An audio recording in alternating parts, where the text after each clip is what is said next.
Hello friends, welcome back to another video. আমি যদি play store থেকে কোনো অ্যাপ ইনস্টল করতে বা আপডেট করতে যাই, তাহলে আমার সামনে বারবার এই পেন্ডিং লেখাটা চলে আসে। এই পেন্ডিং প্রবলেমের জন্য কোনো অ্যাপই প্লে স্টোর থেকে ডাউনলোড হয় না।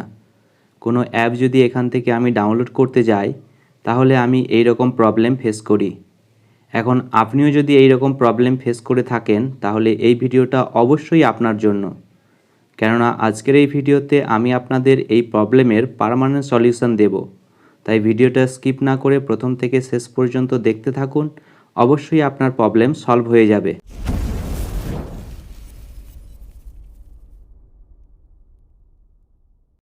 তো চলুন যাওয়া যাক সেই ট্রিক্সের দিকে, যার মাধ্যমে প্লে স্টোর থেকে আপনি যে কোনো অ্যাপ ইনস্ট্যান্ট ডাউনলোড করতে পারবেন, কোনো রকম কোনো পেন্ডিং ছাড়াই। তার জন্য আপনাকে প্লে স্টোর এই অ্যাপটার ওপর কিছুক্ষণ ট্যাপ করে রাখতে হবে। এখান থেকে আপনি চলে যাবেন অ্যাপ ইনফো এই অপশানটাতে। আর এখান থেকে যদি অ্যাপ ইনফো এই অপশানটা শো না করে, তাহলে আপনি আপনার ফোনের সেটিংসটা ওপেন করবেন। নিচের দিকে স্ক্রল ডাউন করলে অ্যাপস বলে একটা অপশান পাবেন। অ্যাপসের ওপর ক্লিক করবেন। এবার এখান থেকে ম্যানেজ অ্যাপস এই অপশানটাতে চলে যাবেন। ওপরের দিকে এই সার্চ বারে সার্চ করবেন প্লে স্টোর, দেন গুগল প্লে স্টোর এই অপশানটাতে ক্লিক করবেন। এবার এখান থেকে ক্লিয়ার অল ডাটা করে দেবেন। ক্লিয়ার ডাটা এই অপশানটা যদি আপনার ফোনে শো না করে, তাহলে আপনি স্টোরেজ অপশানটাতে চলে যাবেন।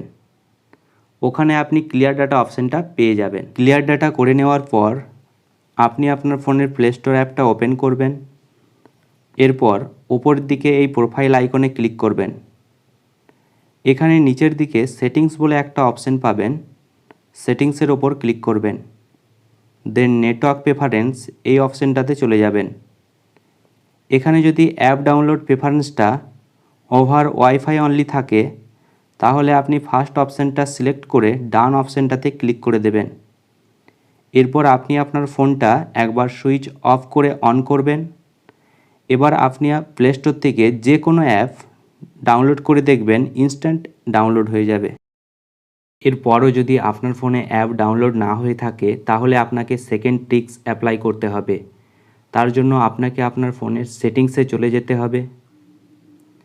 এবার এখান থেকে অ্যাবাউট ফোন এই অপশানটাতে ক্লিক করবেন।